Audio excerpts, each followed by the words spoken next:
for chair. The majority of what people have is what you have, I guess. Okay. Well, good afternoon, everybody, to the Air Quality Technical Committee. In the absence of our officers, which we didn't elect last month, I will volunteer to conduct this meeting again, and we'll get started a few minutes late, but that's 10 after 1. We do have another meeting that starts in here at 3 o'clock, so if we start running long, there will be additional people in the audience and some sitting at the table. Let's start with introductions, and Victoria, can we start with you? Yes. Good afternoon, Victoria Chavez, El Paso County. Rich Yon, I'm with Fort Carson, DPW. Okay. Dina Wojtak with the State Air Pollution Control Division. Andy Gunning with PPACG. Monty McVeigh. I'm with the Air Force Civil Engineering Center. I'm in a position to represent all the Air Force installations located in El Paso County. Ken Prather, PPACG. Tim Roberts, City of Colorado Springs, and I want to make sure that everybody knows I'm an alternate on this committee. Kevin Shrewsbury, Colorado Springs Utilities.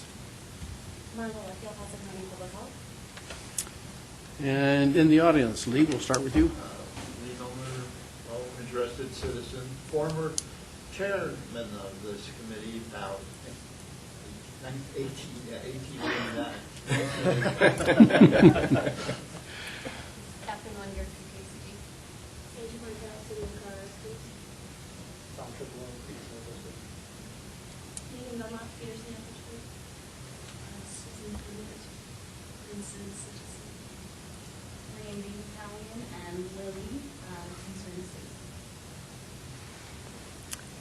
And there is a sign-up roster going around, so if you're in the audience or at the table and you've missed it, please kind of watch for it and sign up before you leave. You have the agenda. Do we have a motion for approval? Move to approve? Second? All in favor? Aye. Aye. Any opposed? Thank you. Now we have an opportunity for comments for items that are not on the agenda. That could be comments either from the audience or from members of the committee here if it's not on the agenda. Lee? And Lee, can you make sure that the microphone is turned on? It's the second button from the right. It's not it. No? Oh. Okay. Thank you, Victoria. Thank you. Lee Milner, concerned citizen. Let's see. First of all, I wanted to thank Andy and Ken for changing this meeting to the fourth Wednesday rather than the second one, which conflicted with, or the third one, I guess it was, that conflicted with the Colorado Springs Utilities Board.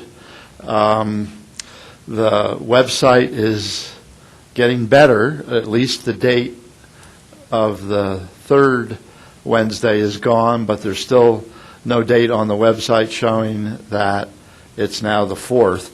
When you do click on it, you do get the agenda, but it just says no event at this point, so it's getting better. And as I did last month, I think you're still in a position of reorganization, and that election of officers still does seem, in my mind at least, premature, that you need to get really organized before you start electing officers. There's still, I guess, the roster still contains people from 20 years ago. So I don't think you're quite there yet, but I'm sure Ken is quite qualified to run this meeting. Thank you. Thank you. Anybody else? I can't see around the post. Okay.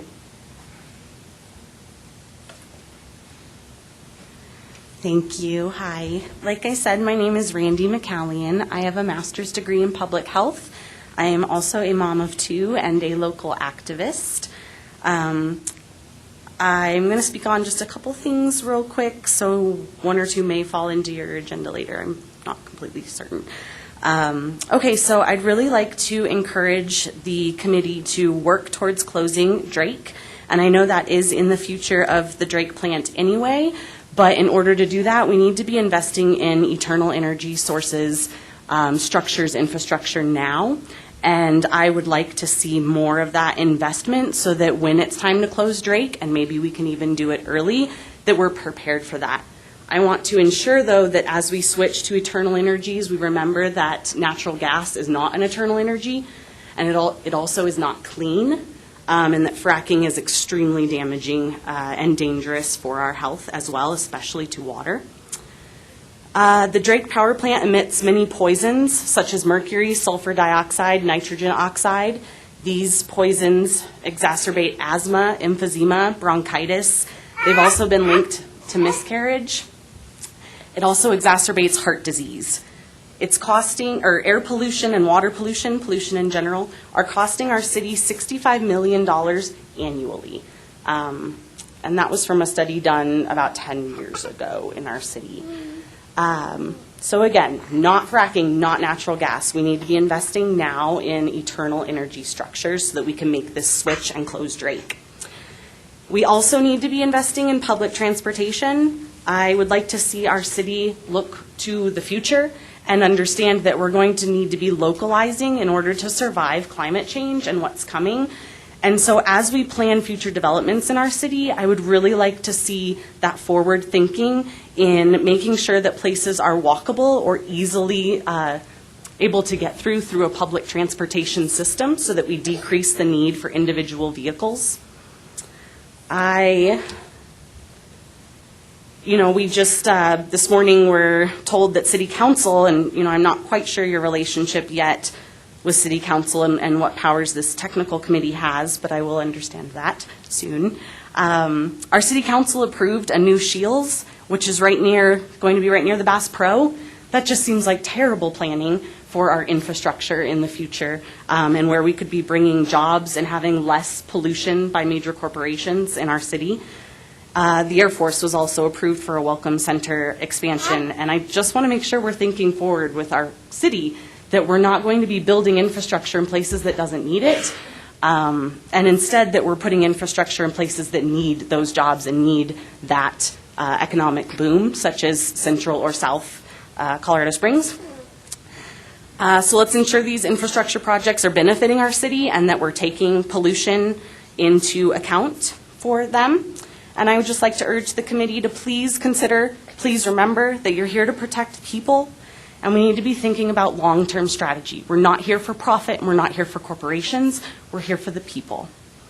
And I would like to second something that Mr. Milner had said at the previous meeting, that I think it would be really beneficial to add seats for at-large citizen representative positions on the committee. So thank you for the time. Thank you. Anybody else? Okay, thank you very much. Approval of the minutes. The minutes from the last meeting are in your packet. Would you like to have a motion for approval or any changes, corrections? And I'd just like to point out I'm going to abstain from the vote since I was not here. Okay. I'll move approval. Is there a second? I'll second the approval.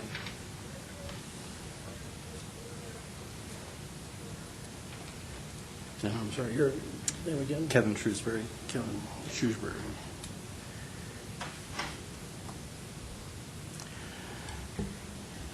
All in favor, say aye. Aye. Any opposed? Thank you.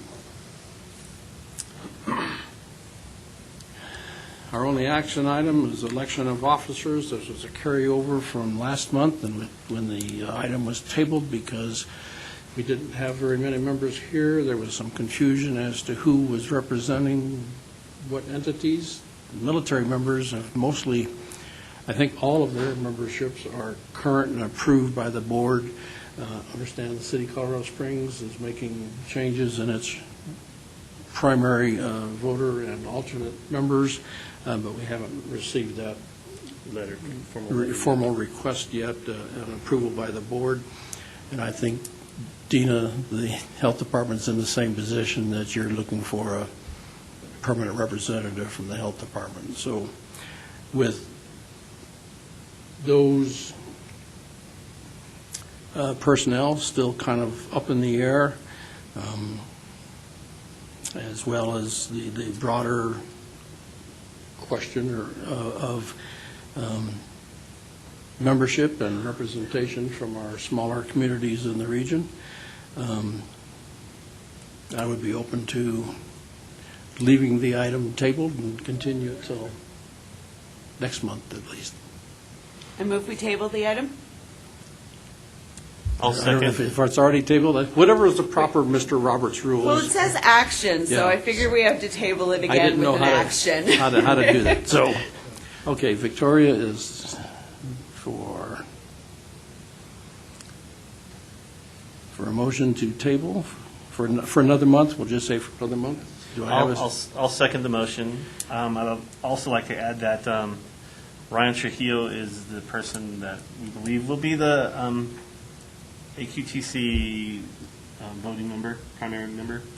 And in discussions with him, he's actually interested in being one of the election of officers. I don't want to say which one, but he's actually interested in. If you can get that letter to us just as We're working soon on it. as possible. The deadline for the board is this Friday, Okay. and then we can get that on the board and get it approved by the board. Okay, discussion items. Some of the suggestions, the discussions that we had, some of the comments from members of the public talked about having more opportunities for the public to participate in the meetings, and since a lot of us are new here to PPACG committee meetings, I included in your packet the approved procedures, general procedures for the conduct of PPACG's meetings. As far as public comment goes, we do have an item on all of our agendas at the beginning of the meeting for the public, including members of the committees, to bring up an item and to make comment on an item that is not on the agenda. That does not mean that the item will initiate a discussion or a promise of action at the meeting. It is a comment. For information items that are presented on the second page of the procedures, in general item 4, staff or consultant or expert, whoever's invited to make a presentation, will give the overview of the item. Members of the committee will then ask questions, and then the public may be asked or allowed to ask questions and get clarification. Similar process if it's an action item being proposed for approval. Somebody will give the overview, members of the committee will ask questions first, and then members of the public will be invited to ask questions if they have any, and then it'll come back to the committee table here for final discussion and then final vote on that action. So that's the normal procedure. There's lots of opportunities for the public to be involved and get things clarified as well as the committees. We're not under any type of a deadline yet here, so an item can be tabled, it can be postponed. It does not have to be voted on. It doesn't have to be approved. This committee is an advisory committee. It advises to the board. It does not approve anything.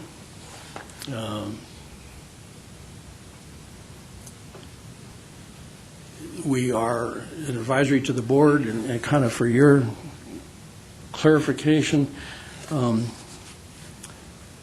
Randy, the PPACG is a regional body, so we have no control over the city of Colorado Springs or El Paso County. We can advise them as the board, and they sit on the board, but this committee is advisory to the board. And we deal with regional issues, not the operation of any of our local governments. So if there's any questions on the committee procedures? And just one thing I'll mention too is that this committee not just advisory, but it's technical, and also as it makes recommendations before they go to the board, everything that goes to our board goes through our Community Advisory Committee, the CAC.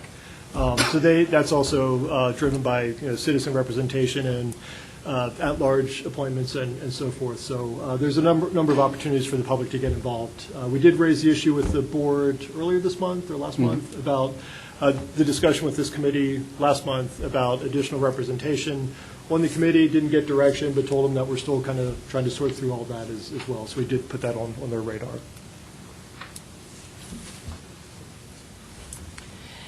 And also, just question for clarification. So this committee makes recommendations, and then you and Andy take those recommendations to the CAC and then to the board? Is that how that works? Correct. And the chair of this committee as well, if they want to be involved, could do that as well with us. Okay. Yeah, standing procedure is anything that goes to the board, such as if we generated something here at the AQTC, it automatically goes to the Citizen Committee, the Community Advisory Committee that meets on the last Wednesday of the month. And then from there, the item would go to the board. The chair of the committee, there's also a section of the board's meeting where all of the chairs of the advisory committees present what the committee's done, what their recommendations are, what the discussion has been, so that it is presenting the committee's position to the board. Okay. So another opportunity for whatever is discussed, and even if it's an information or discussion item. So. Okay. And then, and forgive me, I'm just not familiar. Mm-hmm. When does the board meet? Second Wednesday of the month, 9 o'clock. Okay. So when we do have chair elections, keep that in mind. It's not just running this meeting, but then going to the second Wednesday of each month to our board meetings and giving an update on what the committee's been up to. So, and our board encourages that. They want that kind of dialogue and interaction with the various chairs of the different committees. So keep that in mind as well.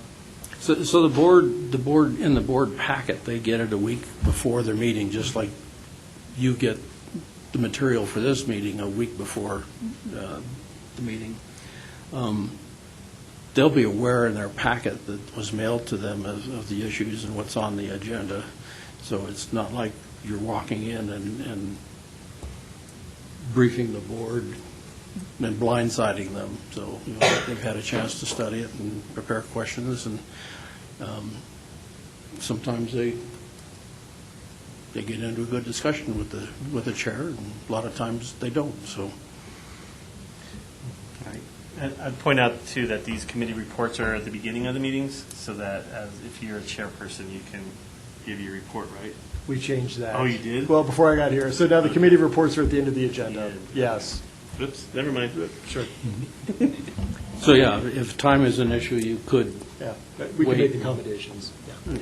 and do something like that. So I'd just like to encourage the committee to kind of hasten our efforts to get organized so that we can start pushing some initiatives. You mentioned that we're not really under any kind of timeline to get things established, but indirectly we are kind of influenced by our seasonal timeline. The way I understand this committee was kind of reinstitutionalized as a result of our degradation of air quality and the threat and the potential of El Paso County being bumped up into a serious non-attainment or to a non-attainment designation. And for us to have any impact, we have to start strategizing some reduction measures. Obviously, we would need to incentivize these reduction measures because, for the most part, they're going to have to be on a voluntary basis. But as we get into the summer season, we get into our high ozone alert season, and that's just around the corner in June. So in reality, we've got really less than 4 months to try to put some initiatives in place that we can potentially have some impact over the summer months that can improve the degradation of our air quality. That's a great segue for item 6C, which is what should we do next and what do we need to do for the rest of the year. But unfortunately, we're going to, is there any other? I just want to mention kind of on that too, we need to keep in mind that it's a compound issue too, that the air quality standards are being lowered as well, which is really what's pushing us up against the threat of becoming in a non-attainment area. So it's we need to address that as well, that the air quality, EPA is lowering the air quality standards, and that's part of the situation that we're in. Any other comments? Anybody, any questions from the audience? I guess one question, you kind of, yeah, thank you. Oh, yeah, reminder, this meeting is recorded. Sure. Posted on YouTube. I got you. I think it's on. Lee Milner again. You explained kind of Andy or Ken explained the food chain from this committee to the CAC to the PPACG board. Could you take that one step further as to the member organizations of PPACG? I guess PPACG really is, again, still only a recommending body, but could you explain that just a little bit more for maybe, well, people who are not totally familiar with it? I'm partially familiar.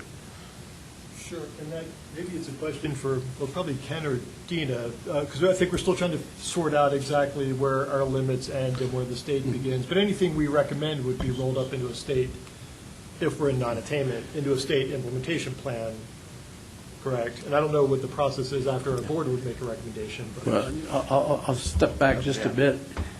We are a recommending body to our member entities. We can devise strategies, initiatives, voluntary measures, and the board could adopt those and say, this is what we recommend as the board, but they are voluntary measures. We have no implementing authority. We have no regulatory authority over our member entities. So they would have to take those strategies and implement them in the appropriate way. Now, what Andy was referring to is for if and when we are ever declared non-attainment for a pollutant, then a state implementation plan, an air quality plan, is developed. And that is developed in cooperation with us and the State Health Department.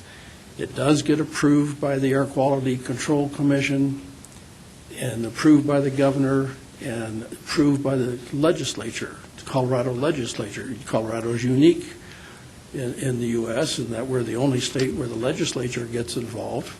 And then it goes to the EPA for final approval. But when it finally gets all approved, the strategies in that implementation plan become state enforceable law and federally enforceable. And so whatever is adopted and approved has the weight of the law behind it for enforceability. Okay, thank you. And then, I'm sorry, one of the gentlemen mentioned that the standard is going to be lowered, the ozone standard. Is that already happened? It's already in place. Already in place. It's already in place, okay. And then maybe Dina's going to remind us when you're making a presentation again today. Okay, I'll wait till then. I bet you'll cover my next question. Well then, Dina, why don't we just move on? We're going to talk next about the general steps in the emission inventory process.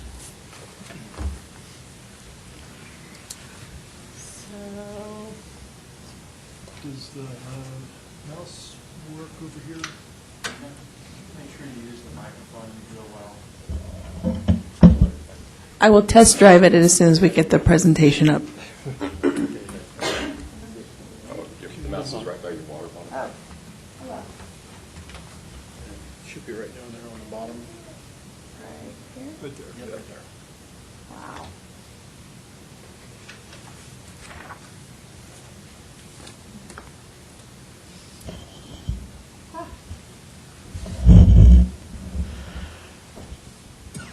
All right, can folks hear me? All right, so again, my name is Dina Wojtak. I'm here on behalf of the Air Pollution Control Division for the state of Colorado. And I have to hit arrows here. All right, today we're going to talk a little bit about the planning, air quality planning framework. We're going to talk about National Ambient Air Quality Standards, or NAAQS, SIP implementation planning processes. So we're going to talk about NAAQS and SIP. I'm going to use acronyms, but feel free to stop me and ask what that means again. We'll talk a little bit about building emissions inventory, and we're going to end today with EPA's advanced program, which I think will be something of interest to this group. So as far as the planning framework, we need to make sure that we understand who is involved, who should be involved, what are the roles of those entities, what is the decision-making process. I'm glad to hear that we're having these conversations today. And are there any additional resources needed? And so, you know, we're building this framework, but it's really important to understand and make sure you get the foundation right in the first place before you start going off and trying to solve a problem. So let's make sure that we're focusing on some of that planning framework. As far as the NAAQS SIP planning process, it's really specific to what pollutant you're talking about, which version of the National Ambient Air Quality Standards you're talking about. So we've heard mentioned that there is a 2008 version. There's also a 2015 version of ozone National Ambient Air Quality Standards, and both are going to apply at the same time. It's important to understand what standard you're talking about, and then which version of the implementation guidance the EPA puts out that you're following. It's also important to understand what the EPA designation for the area is. Are you attainment or non-attainment? Down here in the Springs area, you are attaining the standard, so I think it's really important to note that. When you go through that designation process, if there is a non-attainment designation, then you're also looking at what is the boundary of that area, what is the designation date, which triggers what your attainment date is, and then also what level of classification. So Monty mentioned severe or serious, I think. And that's something we're talking about up in Denver. That's not down here, I want to clarify. Down here, we are still attaining the NAAQS, and it's really important to keep that in mind.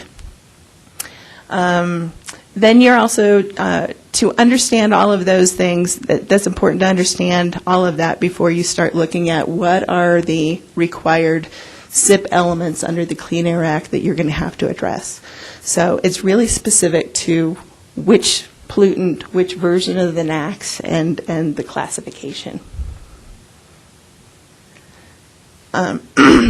So I just want to remind everybody, last month we talked about, Colorado has a robust ambient air monitoring network. Down in that green area there in the middle is the Teller and El Paso counties. There are 4 monitors down here, only 2 of which monitor ozone. And so that's at the Air Force Academy and Manitou. We use that information. We gather data from all of the monitors throughout the state, and we have to do an annual certification of that data, making sure that it's met all the QA/QC requirements and it's valid data. And then we send that information off to EPA. That information is used to inform EPA's National Emissions Inventory, or NEI. So you're going to hear that a bit. That NEI is important and used in planning purposes and evaluating what emissions inventories are. It's a very important tool. And that information is also used then in the designation process if you are a non-attainment area, and then it informs the SIP planning process itself. So this National Emissions Inventory, EPA gathers and compiles this data from the monitoring network throughout the entire nation. They also gather information throughout the world, basically, and update to help inform various models. And so it's really important to understand that we know more about ozone now than we did years and years ago, or even in 1990 when the Clean Air Act was amended. It's now more so a global pollutant, and that's different. So the models have to account for that. So the models have had to evolve over time to account for what we know now about various pollutants. That NEI is then built every 3 years. And as you can imagine, with that volume of data coming from all of the ambient air monitors throughout the entire nation, as well as data pulling elsewhere, it takes quite a while to massage and make sure that you're comparing apples to apples kind of thing. So right now we are basing decisions off of the most current NEI that's out there, and it's 2014 data. We're looking at moving to the 2017 NEI. When EPA finalized that, we anticipate that's probably a year and a half out. Again, that data is used to develop emissions inventories, analyze air quality trends, and project emissions into the future.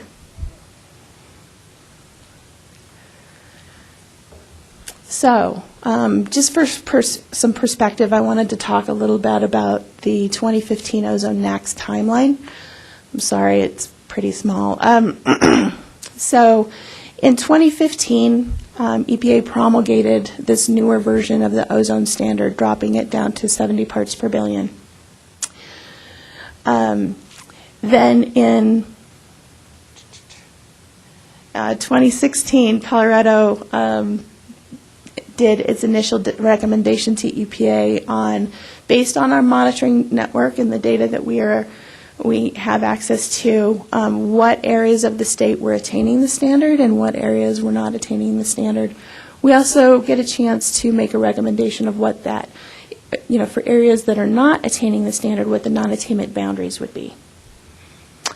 In 2018, June of 2018, EPA promulgated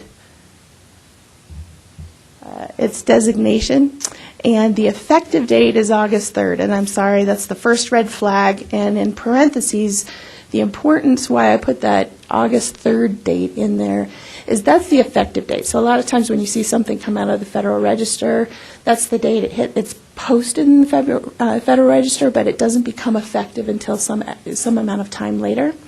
So that effective date of that designation for Colorado, all of Colorado's areas, was August 3rd of 2018. For any non-attainment areas, then the timeline that you have to attain the standard depends on what your classification again is. And so if you're not very far away from the standard, you're not meeting it, but you're not very far away from the standard, you would be designated as a marginal non-attainment area. If you're farther away, meaning you've got a long ways to go to get down to that standard, EPA gives you more time. So this timeline is just giving you some perspective on what a non-attainment attainment date for a marginal non-attainment area would be. So that effective date of EPA's designation was August 3rd of 2018. 3 years, as a marginal non-attainment area, you would have 3 years from that time frame, so that's the second red flag, to attain the standard. And that's the timeline that would apply if an area was non-attainment based on that initial EPA designation. You guys aren't in that bucket right now because you are attaining the standard, so it's important that attainment date does not apply. you are attaining the standard. And the other thing I want to point out is been a long problem with EPA is they tend to come out with their implementation guidance on how you develop your SIP and how you do your planning. They tend to come out with that after they give you the standard. And so a lot of times you don't have a whole lot of time. And so you're often planning before you actually have their official implementation guidance. So they have gotten better, and it's much closer to the actual promulgation date. So I'm really happy about that, but it can be problematic. So my key point here, if you haven't heard me say it again or say it enough, you are currently designated as attaining the 2015 standard. But I know there's a lot of questions about what happens if this changes. So because the area, based on kind of some history, if there is a non-attainment designation, it's based on a 3-year average of your highest fourth maximum 8-hour value. It's complicated. That's all you got to remember. And it's not any one reading at any monitor. And so you use that, what they call a design value, to compare to the standard. And so based on what we know on what your previous 2 years of monitoring data, if you had some higher readings this year, we would anticipate that if there was a non-attainment designation, it would likely be marginal, which means you're not that far off. So we took a look at what the marginal non-attainment SIP elements based on the Clean Air Act would be. And so there's a requirement to develop an emissions inventory, and that inventory is important to kind of set baselines for how far what you have to do to reduce. It's kind of a comparison. That's your baseline value. And it requires periodic updates. You also have to certify that you have required permitting infrastructure already in place. These two things have already been taken care of because we have a state air permitting program that does satisfy these two requirements. So these are elements, but those two pieces aren't really that big of a deal. Then you also have to do a transportation conformity demonstration. And when we start talking about transportation conformity, I'm going to defer to other people that know much more about that than I do. It's just that's an element that you have to address if you're a marginal non-attainment area. So in building an emissions inventory, the process is you have to do a lot of data gathering. There's no one place that you go to get the information. So we're determining what our baseline year is. We are evaluating then based on that baseline year what the most recent NEI data would be. And so if your baseline year is different from the 2014 NEI, then you have to either scale it up or scale it down depending on what the demographics were doing at the time. You are looking at your local data. And that data can be related to point sources or, things like utilities and the big boilers that they have. It can also be non-point sources or area sources. So collectively, things like what you and I do at our house, how we fill up our gas tanks, how we use lawnmowers, how we use consumer products, how we heat our homes. Those are non-point sources that you build an emissions inventory for. You also look at what your on-road and non-road mobile sources are. So what is the fleet mix down in this area? And then you also look at what the biogenics or other kind of like natural events are. And you build your emissions inventory for the appropriate baseline year, but for those different categories. And then you adjust it for local nuances. So we're looking a lot at the national emissions inventory, but it's basically saying this is what's happening on a national basis, or this is what we would project for an area of this population.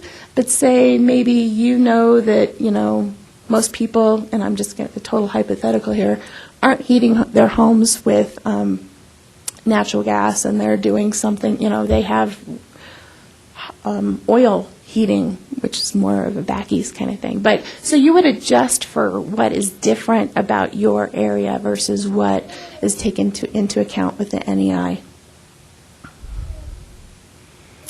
So, again, this is small. What we did is we looked at just the NEI data for what it was saying about the 2 monitors here in the area. And all you really need to do is your take home is look at the blue bars. The blue bars are what's going on in El Paso County versus Teller and Park. So really not a lot going on not as much. You really want to look at the El Paso County. And so we're going to look at that a little bit more closely here. So just looking in El Paso County, what does the 2014 NEI say about VOC, volatile organic compounds? So I didn't really refresh people, but ozone is not directly emitted from any one source. It's a reaction that happens up in the atmosphere, and so we are looking at precursor pollutants of volatile organic compounds as well as nitrogen oxides, and those drive the reaction in the atmosphere. So we're going to look at VOCs here in the El Paso County. I kind of highlighted, so the biggest chunks of the pie, the blue, the orange, and the green are related to highway vehicles, natural resources, and solvent utilization. And so I've got an inquiry into the people that gave me this graph as to what natural resources are, but I'm hearing it's kind of biogenics, but it could also include like wildfires. It can also include maybe like lightning strikes. I don't know that would be a VOC. That's more of the Nox. But anyway, I don't have a great answer for that, but that's one of the biggest chunks of the pie that I just wanted to highlight. So looking different separately from the NEI, the state has an air emissions reporting requirement. We use something called an air pollution emission notice, or APN. And so sources are obligated at least once every 5 years to update with us what their emissions are. This is kind of an interesting portrayal of sources, and so sources typically report a higher value because they don't want to have to update that if they go over it. So while this is talking about actual emissions, it may be somewhat inflated. Regardless, we looked at the air pollution emission notices and the data in our data system. I think this data pool was based on last week. And so this shows the sources that are emitting 10 tons or higher in the non-attainment area. And we did go beyond just El Paso County, but still El Paso County. All of the sources that emitted more than 10 tons were in El Paso County. That is tons per year, yes. It's closer. So the question was, is it actual emissions or potential to emit, which potential to emit is a worst case kind of situation, or it could be your allowable. Depends on how the source reported it. Probably closer to actual, just because they take, that's the emission calculation. Well, they pay us both PTE and actuals on it, so I don't know what the data will hold up. This is what they're billing off of, so it would be what your actuals are, or what the highest value that the source had reported. So again, different sources have different approaches, but it's the closest to what we have as far as actual emission data. So then looking at the 24, and I do want to back up really quick. We also looked at who had Title V permits in the non-attainment area.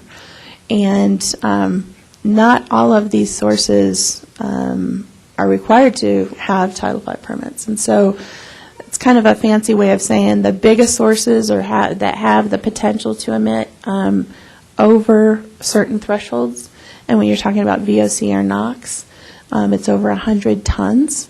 They're not necessarily the same sources that are listed here. So if you start looking at the NEI data, then you look at our air pollution emission notice data, and then you compare it to your Title V list of sources, they're all different.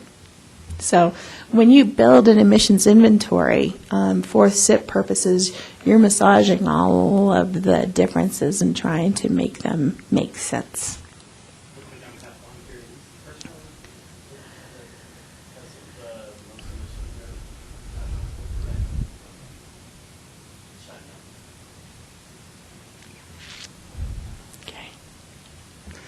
So moving on to the 2014 NEI information, again, looking at El Paso County, the biggest parts of the pie were related to fuel combustion or electric utilities, as well as then highway vehicles and then off-highway vehicles. So that could be also non-road. So non-road vehicles are things like forklifts and things that don't typically drive on a highway. So then we looked separately at the Nox emissions from our air pollution emission notice reporting at the state and looked at who was more than 10 tons per year. And this is a different set of sources. So you have some big ones, and you're typically going to get that from sources that burn more fuel. And so that would be the utilities that are right at the top there. Is that gas and coal, or just coal, or what? Whatever sources they're using, Yeah, so the Front range, I guess, then? just for those facilities. this pulled the largest NOx emitters. So yes, Front Range would have been looked at, but their Front Range is not a single source with Nixon, right? It's different. Yeah. So Front Range is not there. Included in the same Title V, but it's a separate source. So it would not be included. Well, we looked at based on AIRS ID, and so we didn't get it down. So that's AIRS ID is a identifier that we use in tracking sources, and so Front Range would be, if you're saying it's the same Title V, then it would be considered in that second row with the Nixon power plant. So it is part of Nixon?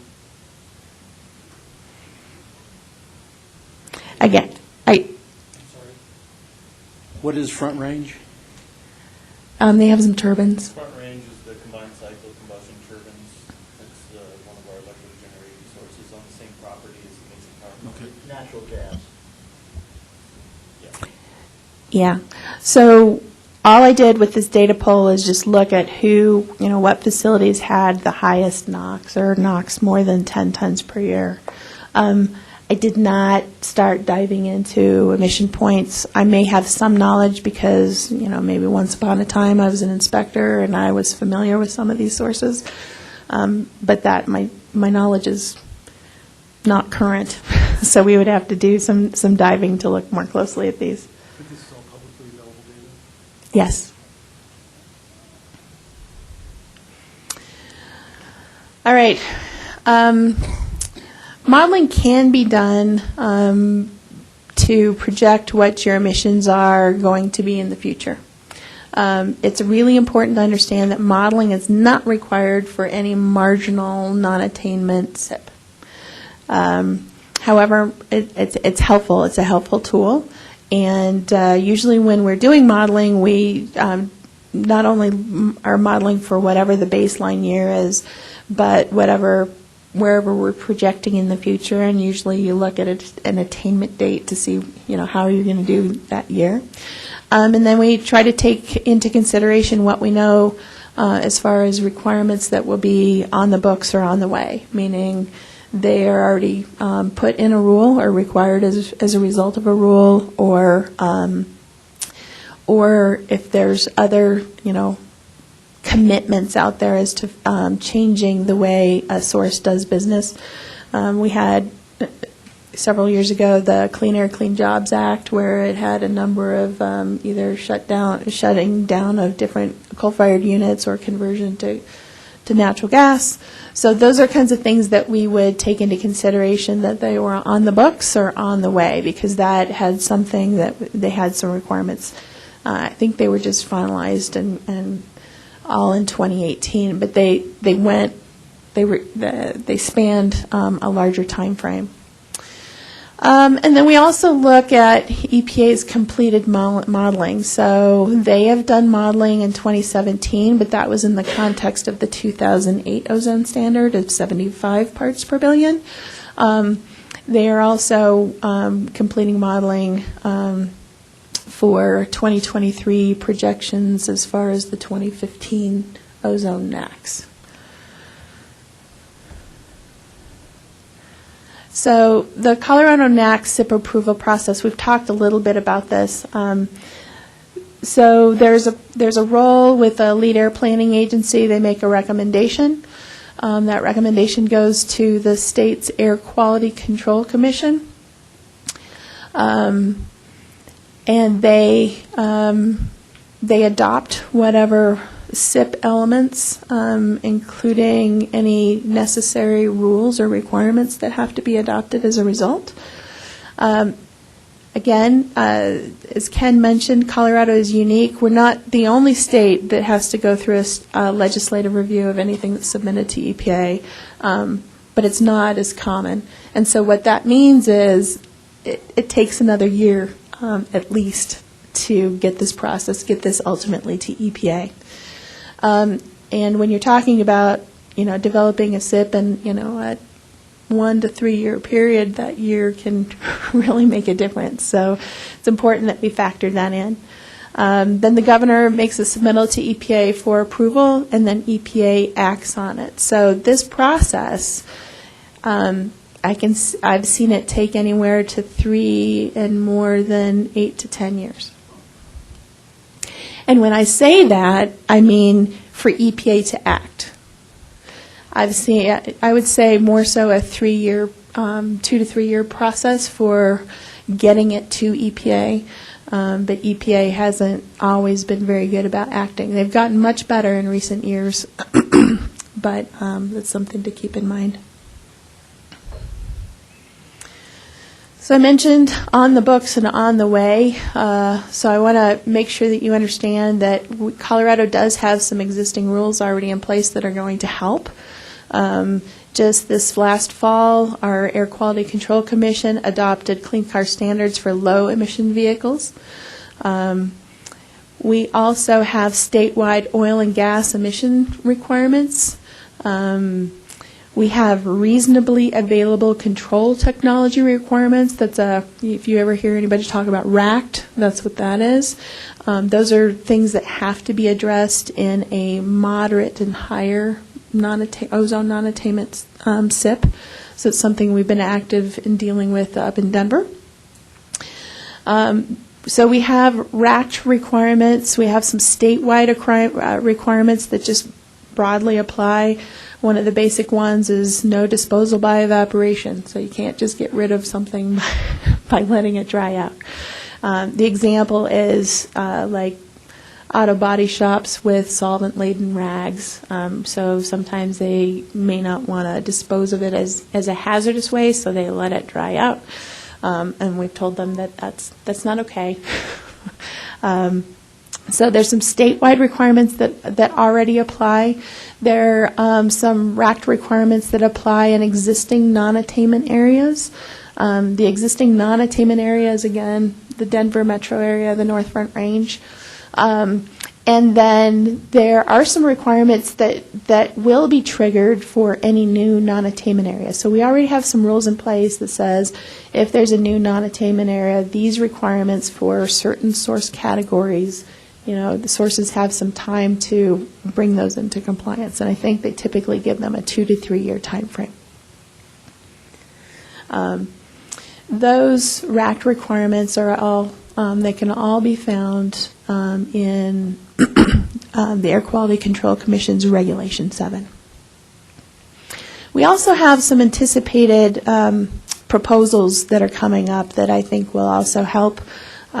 So I mentioned the Commission adopted clean car standards for low emission vehicles or hybrids, but there's going to be a separate rulemaking this year about zero emission vehicles or electric vehicles.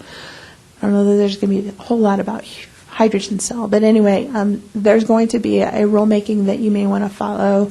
I think the request is in April, and the rulemaking hearing would actually be in August. We also have we are planning on proposing a rule that's going to limit the VOC content of products that you and I can purchase at the store and at Home Depot. So those kinds of things. And I don't, we should get some benefit out of that. I don't know if anybody's tried to purchase paint for inside their house, but it's all water-based now, and it doesn't smell. It's kind of nice if you have to paint during the wintertime, so you don't have to worry about opening the windows because it doesn't smell as well. So smell is bad. But anyway, we are moving forward with a rulemaking there. That'll help reduce VOCs as well. And there's likely going to be a number of additional efforts that we're watching that may come out of the legislature this year. So the question is, what can we do now? Last time we talked about encouraging folks with large fleets to maybe maintain the engines or any combustion units prior to the high ozone summer season. And again, we typically see higher ozone during the summer because sunlight is a function in that chemical reaction, and so we get more sunlight during the summertime. So anyway,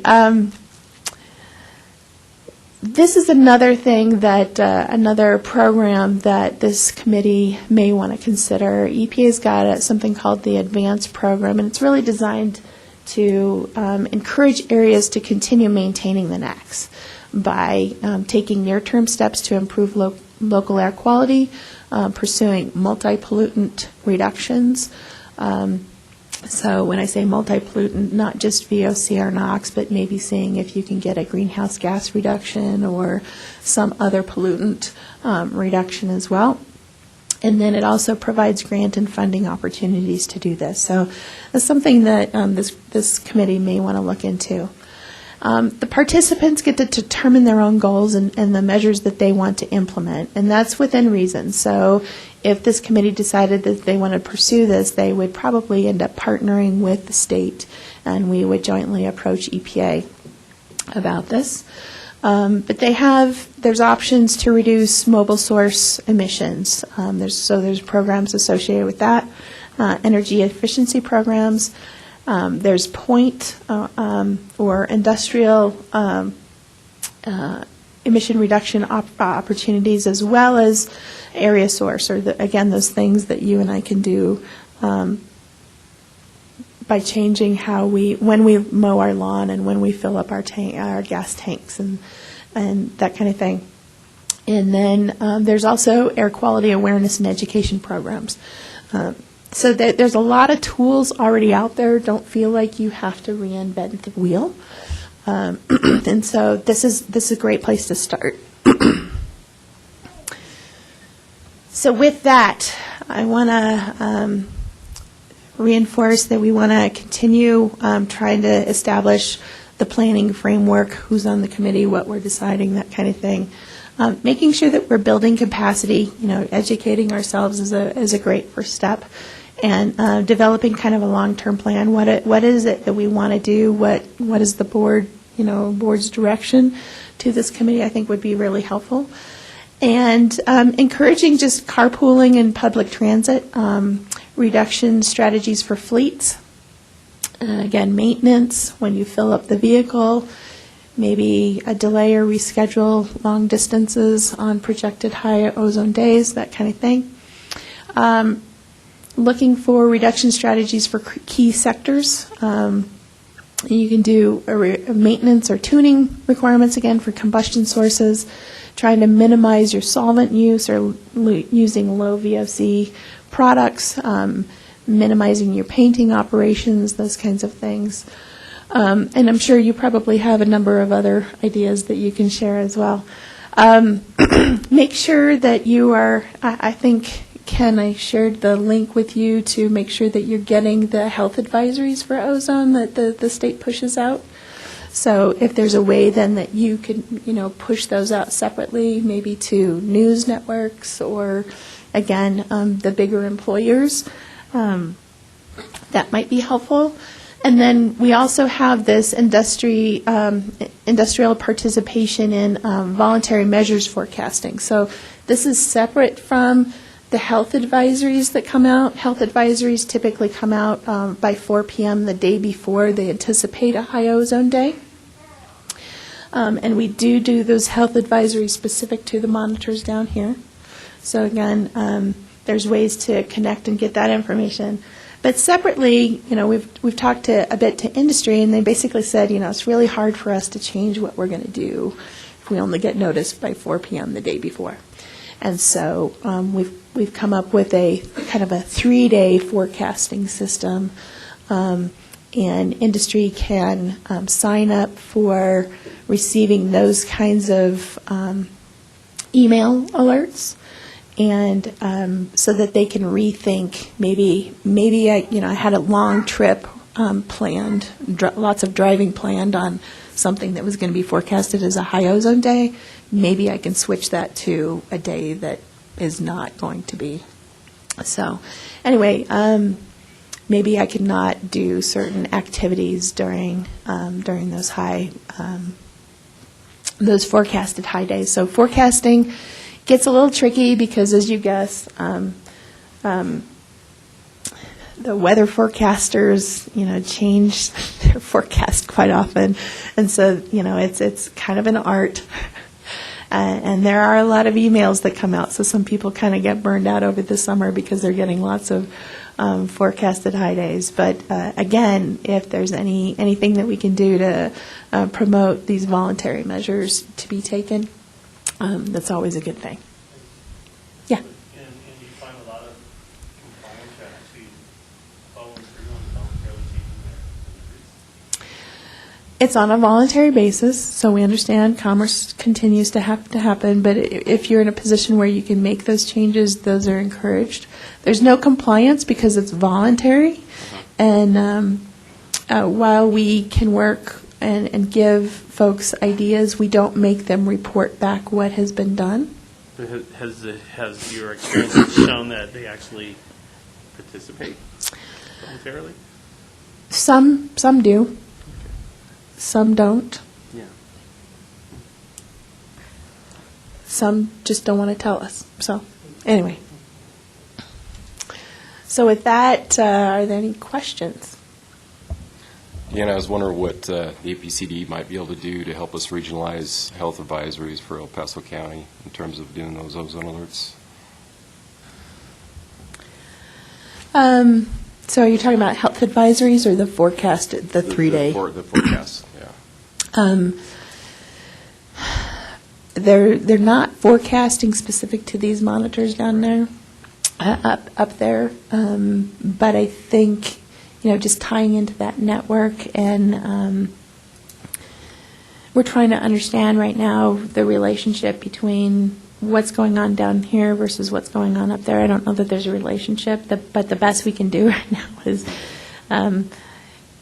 take an assumption that maybe those high days are likely going to be these high days and use that same listserv. But there's no plans right now to do something specific to just this area. So would the APCD only jump in if we fell into a non-attainment?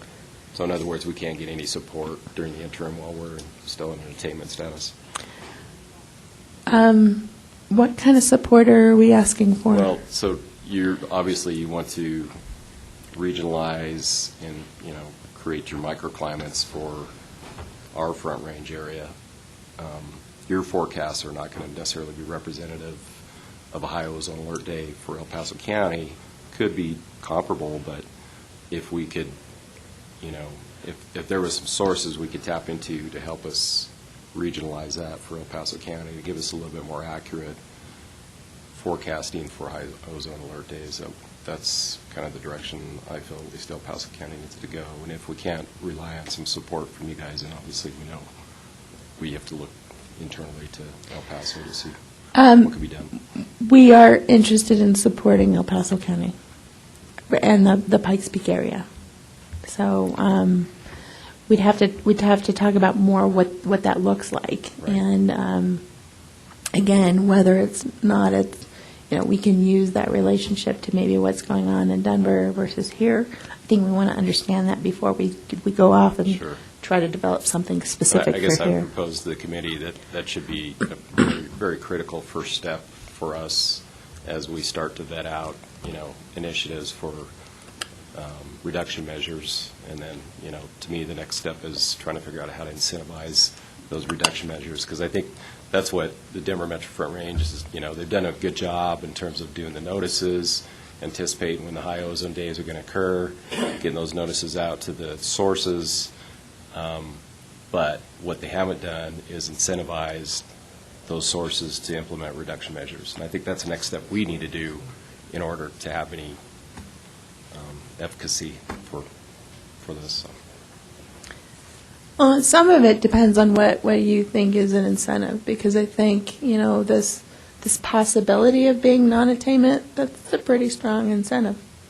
There are other requirements out there that allow for sources to take emission reduction credits and get credit for them and maybe be able to use that for trade and sales. So I would say there are incentives already there. Yeah, I think, for the general public, they don't appreciate or understand, what it means to stay attainment other than, general good air quality and health benefits. But from a source, from a business perspective, that's where I think we really kind of need to take that next step and trying to figure out how to incentivize them to take those voluntary reduction measures. Yeah, okay.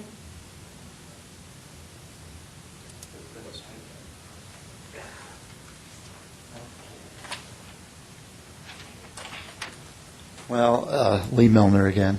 Time to address the big elephant in the room.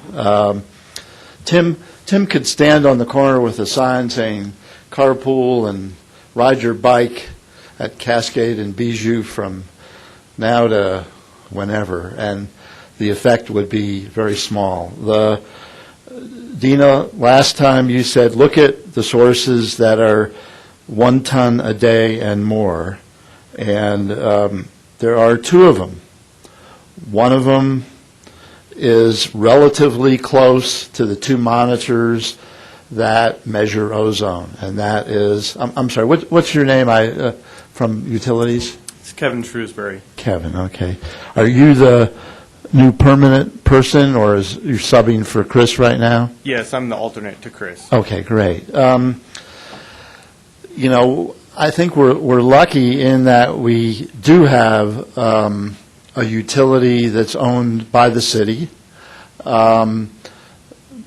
Mr. Benjamin has said that he's looking at closing down one of the 2 units that are currently open, 6 and 7.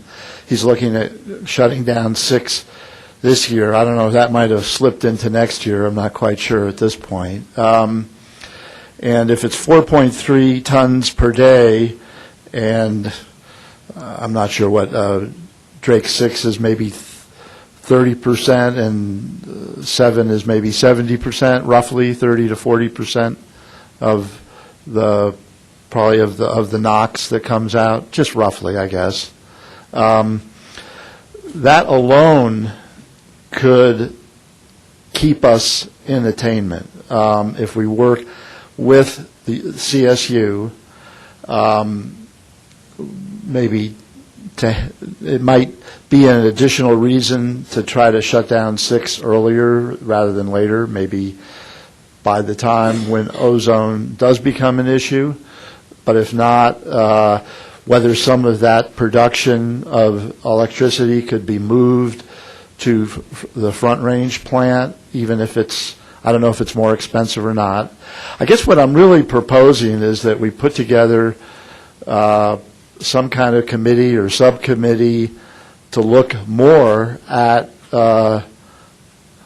keep them low so we don't hit the ozone levels, but that we put together, it's really kind of a silver bullet. I mean, you talk about vehicle emissions, and certainly it's significant, but when you think about it, they're dispersed all over the county. So is something that Powers and Constitution going to affect the Air Force Academy and Manitou? Well, I guess a little bit, but not really very much. The big effect, the big elephant is that we can do the most about our Drake, well, in this case, 6. So I don't know whether there's modeling that could be done to see if 6 is closed completely, whether we could be relatively sure that we would stay in attainment. I don't know. I guess the bottom line is I'm proposing to get together with our friends at CSU and look at this. Let Mr. Benjamin understand the issue. I don't know whether he does or not at this point. I kind of doubt that he does. And as a good citizen and as a CEO of CSU, I think he'd want to look into this. So that's my take on this. Let's look at what we can do, particularly with Unit 6, perhaps to a lesser degree about Unit 7, and maybe there rarely is a silver bullet out there, but in this case there might be. And so I'd urge movement on that. You drop very quickly from 4.3 tons per day to the second place, which is about 4 tons a day at the Nixon plant, and then down to, I don't know, 1/3 of a ton up in Crippa Creek, which probably has virtually no effect down here. This is on the Nox. So let's deal with what we can and keep Tim off the street corner. Thank you. Yes. I'd be glad to try to answer any questions. Kevin, I don't know, do you have any? No, I don't have any for you right now. Any other questions, comments from the committee? Then we'll open it up. You say we've kind of moved into, if you want to back up one slide, if you don't mind, Dina. We've kind of moved into our next agenda item is what are the things that we would like to do this coming year? What's near term? What's longer term? What are strategies we want to consider? What do we need to know to do it? What do we need to plan and start looking at as a committee? What would you like to do? What do you need to know to do it? That type of thing. What's next for the rest of the year? It's kind of what we've started into already. I think at this point, given that we are in attainment, and that most of the process that you very graciously laid out for us is the regulatory process once we're in non-attainment, and that's when you deal with the SIPs and putting together your plans.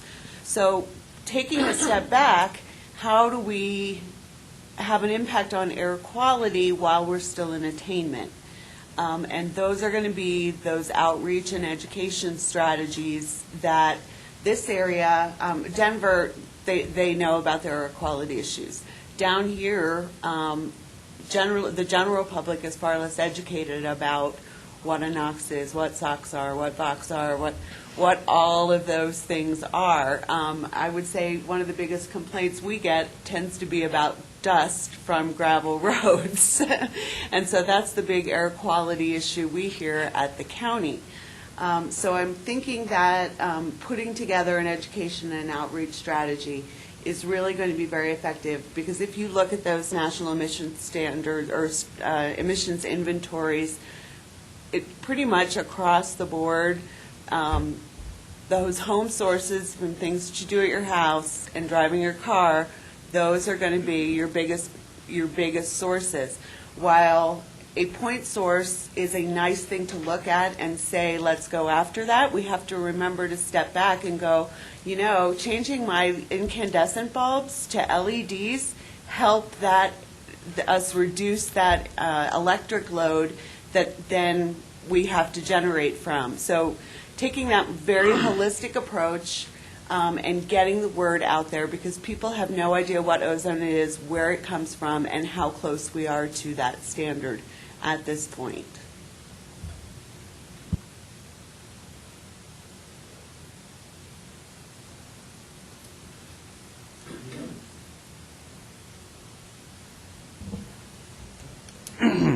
I totally agree, especially the education part.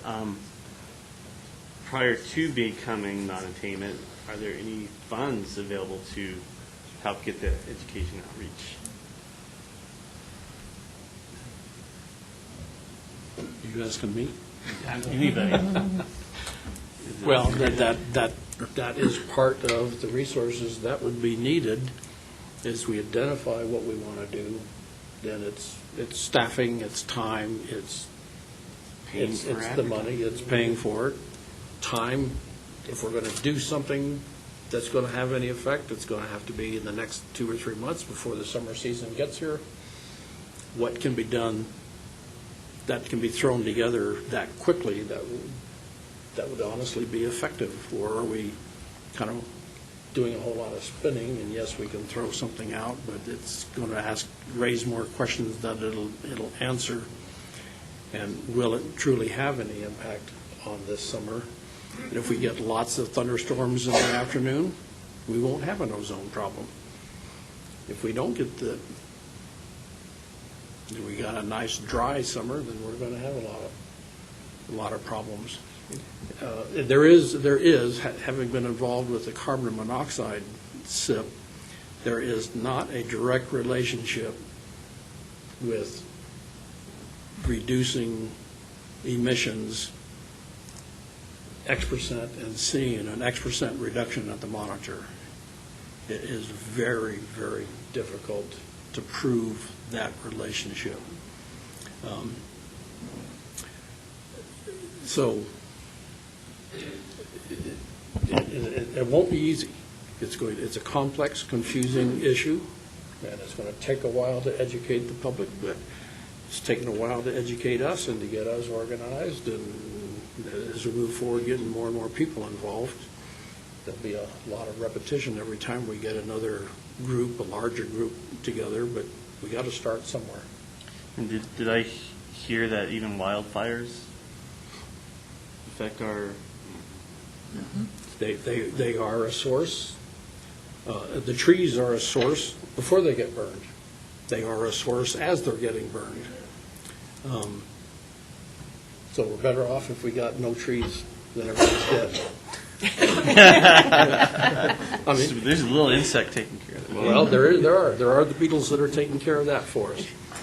But in all joking aside, from the transportation side, you mentioned transportation.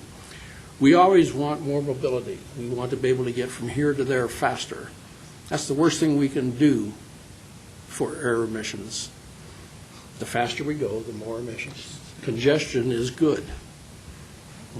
That way, when you run into somebody, it's also not as high speed, and you don't kill them, you just hurt them. There are benefits to congestion, but that's not the thing that most people want you to stand up and tell them to slow down, live longer, breathe the air, smell the roses. That's not what they want to hear, but that's the message. And so, all joking aside, whatever is decided, whatever the issue, there's pros and cons, and it's a hard sell. Judith, introduce yourself. I'm Judith Rice-Jones, and I'm asking these questions as a science fair judge for about 15 years. And many science students did projects on air pollution along the I-25 corridor. I'm just wondering if 2 monitors for a 200-square-mile city are sufficient, and how our relationship of monitors to the size of the city compares with other front-range cities. That's one question. And some of our students who were doing projects on monitoring air quality, we're also looking at data from the toxic release inventory, and I'm wondering if the data that you shared with us today was comparable to what we would find in the toxic release inventory, because I recognized a number of sources. Now we understand that we're calling them contributors. The students called them polluters. Atmel, utilities, et cetera. Is that comparable to the data that would go into the toxic release inventory? Okay.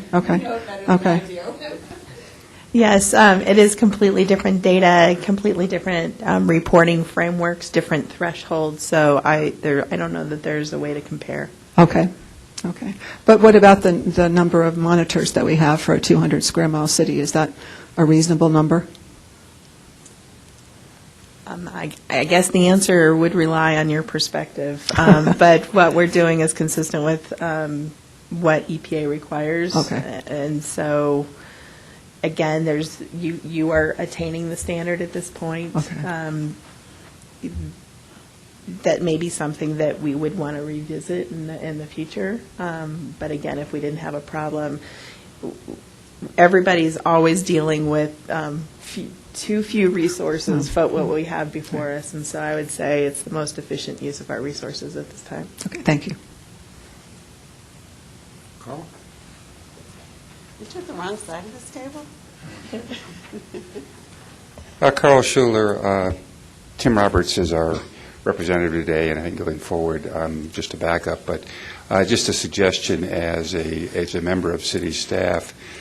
I think at a minimum, and you all should talk about this in the next couple of months, there should be some public education about where we are, and where we are is close to non-attainment. And so there's a public health implication to that, and there is a permitting and whole process implication to that. So I think getting all of our heads together and talking about what education in the next couple months goes out to the broader elected official community and the larger community about this issue would be helpful. At a minimum, as a public health announcement, that would be helpful. And then possibly even with or without Tim holding signs up on the road, there might be some limited behavioral things, either just in terms of people taking care of their own health or some limited impacts that could actually be affirmatively done with respect to short-term decreases. So I think as a technical body, this body owes it to the public to fashion some sort of a low-level campaign to get the word out exactly where we are, and really think about this summer as we get close to those events, that people have a little more notice and a little more information. So that's my only 2 cents. That's well put. I was just jotting down a few notes here, and we don't really have a budget at PPACG for outreach around this issue, but we have a small communications outreach team that we could work with. The jurisdictions all have, I think, public relations, communications folks that we could coordinate with, and maybe we begin to rope them together and figure out what that campaign may look like, or awareness campaign would begin to look like. A lot of other communities have developed really good tools and messages that we can maybe beg, borrow, and steal from. And it's probably time that we also, as we develop a campaign, maybe identify some other partners that we could partner with, not as sitting members of this committee, but folks like the Chamber and EDC. If we have to reach out to small business, large business, industry, and so forth, they can help us get that word out. So that's maybe something that we throw into the mix.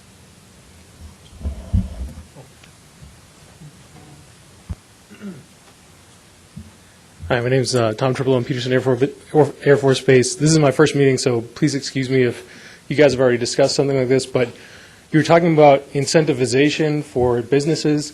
Peterson Air Force Base has been a member of the Colorado Environmental Leadership Program now for, I think, 4 years running.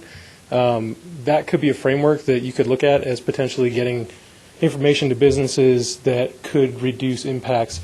I know that one of the things that is required to become like a gold member that we are is to do multiple projects that show a reduced impact environmentally.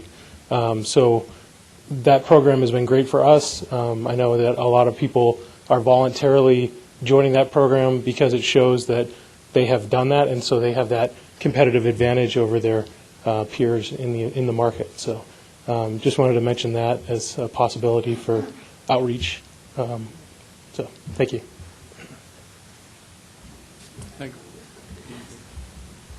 I think you're right in pointing out to making use of existing networks and groups. I've talked a bit with Andy and Ken about reaching out to make use of communications opportunities that the Regional Air Quality Council up in Denver does, which is the Denver Lead Air Planning Agency. And so they have this whole campaign of Simple Steps, Better Air, and they have pamphlets, and they have all kinds of ads and things, and just talking to them about what worked as far as getting the message out, what that they thought was the most effective, I think would be helpful. And so, again, I would caution you from trying to recreate the wheel. I would just try to figure out what is out there, what you can already leverage, and how do you best connect with maybe the biggest employers, the biggest fleets, those kinds of things, and then reaching out to the major sources. I mean, it's not an extensive list; it's a pretty short list. Making contact with them and just making sure that they're educated as to what's going on, and encouraging them that there are voluntary to avoid any potential redesignation. But should those not work, or whatever, there is the potential to being designated as non-attainment at some point in the future. And so what does that mean for your organization, and how do you plan for that and encouraging that?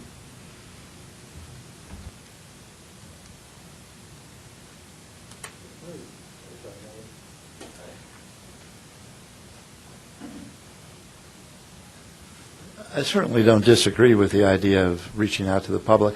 The city does have I don't know how many people they have in their public relations staff, but there's quite a few, and they have their own channel and everything. So I guess if I was on this committee making recommendations, I'd make one to the city. The county must have some public relations people too, small, compared to the city, I imagine. But the city might be willing to take this on, though, as I said, there is the big elephant that I think we should be addressing. Thank you. Thank you. Comment?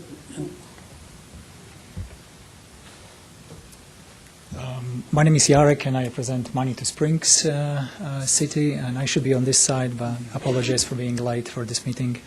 I wanted to speak very briefly on the subject of energy conservation or energy efficiency, because it was mentioned as one of the possible voluntary or not so voluntary measures that could help us to kind of reduce the emissions. I wanted to make a point that there are known not only residential type of programs, but at the utility level programs, at the distribution and transmission, electrical grid distribution and transmission level, that could be applied to provide very significant energy conservation kind of results. One of them is known as CVR, conservation voltage reduction. In principle, works this way that with the help of utilities, and especially when utility has deployed AMI metering infrastructure. This provided for monitoring voltage on electrical grid. Voltage that we receive as residents to our homes sometimes exceeds the level that would be desirable. We know that we're supposed to get 110 volts to our homes. In practice, actually, we should get at least 115, but we often get 122, 123 and more. Utilities have a way of reducing this voltage. This translates itself into better health of our devices at home and provides the energy savings. How much? It is known in the electrical grid industry that it can provide as much as 3% of energy savings. There are solutions on the market. They are not I would say, expensive solutions. And there is the point that I know at least of an attempt here made to Colorado Springs utilities to deploy this type of energy conservation program at Colorado Springs utilities a few years ago. And it wasn't met with like a favorable kind of reception. I was informed that the kind of explanation behind was that our energy is very relatively inexpensive. We don't need to necessarily that much care about energy conservation.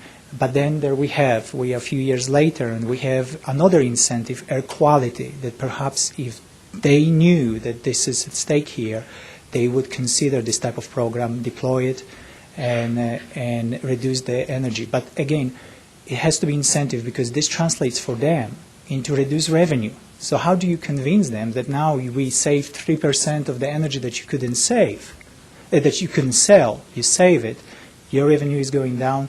So many utilities and many places in the U.S. find that only regulatory type of instruments force them into this type of action that they take in energy conservation programs at the utility level. Or if they operate already at the very high capacity level, and they have to seek the savings through programs of this kind. But this directly translates itself into energy conservation and lower emissions. Thank you. Thank you. Any other comments?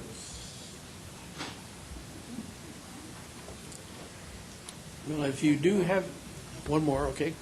Come on up, ma'am, please.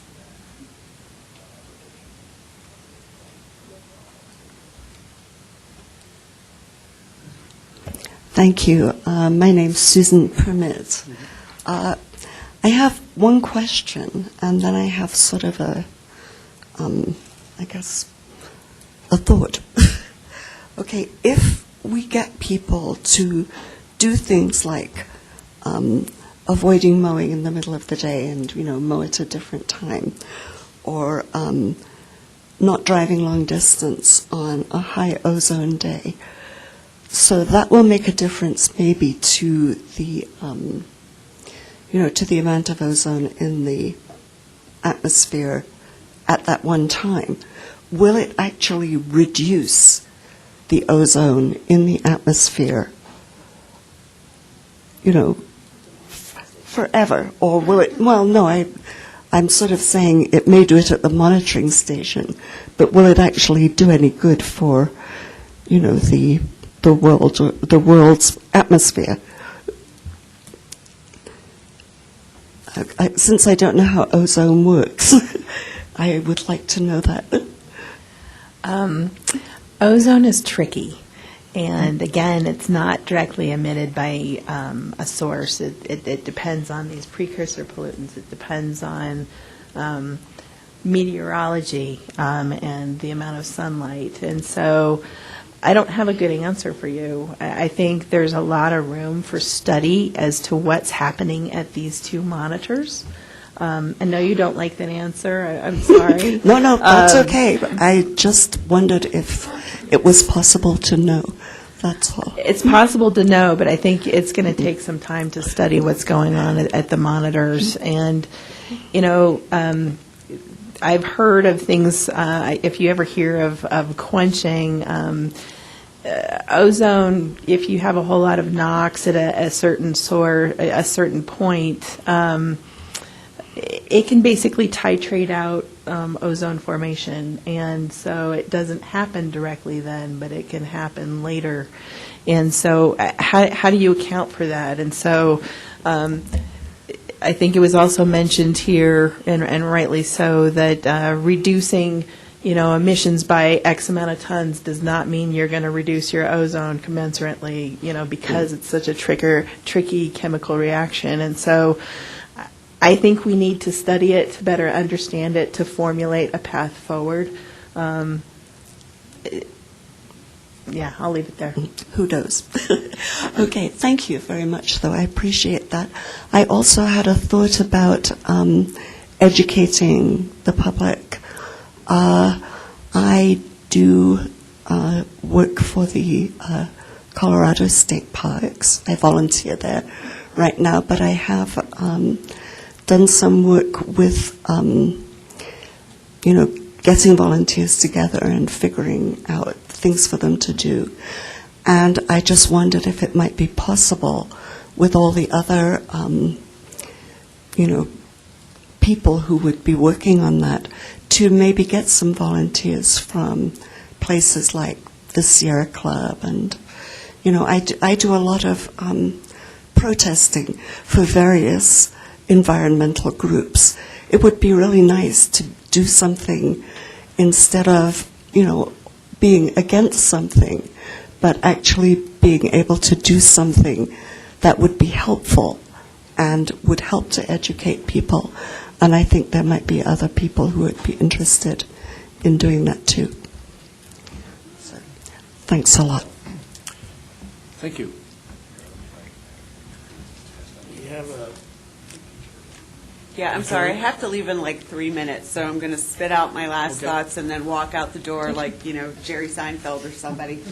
I'm going to ask that maybe you give us some assignments for our next meeting. I think it's pretty clear that we want to do some education. I think we need to look at, what audiences do we want to talk to. So I've heard general public, I've heard sources, I've heard elected officials, so we need to narrow those down. What are our main messages? We have a short time, and so I think we have to pick a couple messages for this year. We can certainly start compiling and looking at things on the longer term, but let's pick a few messages that we want to get out there, and then figure out if any of our organizations or who other partner organizations may be.